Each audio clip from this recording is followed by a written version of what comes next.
Nifty 25,900ના કોલમાં best entry ક્યાં બની શકે?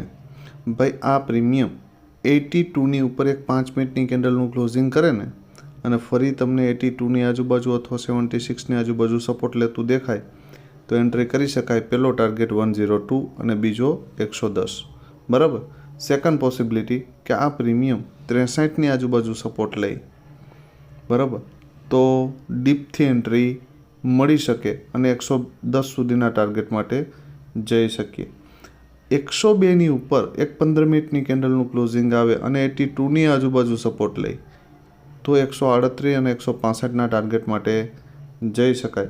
એક જેકપોટ એન્ટ્રી કે 63ના બ્રેક કરી દે અને 25ની આજુબાજુ 23થી લઈને 25ની આજુબાજુ સપોર્ટ લેતું દેખાય તો એન્ટ્રી કરી શકાય. પહેલો ટાર્ગેટ 63, બીજો 76 અને એનાથી ઉપર જાય તો 102.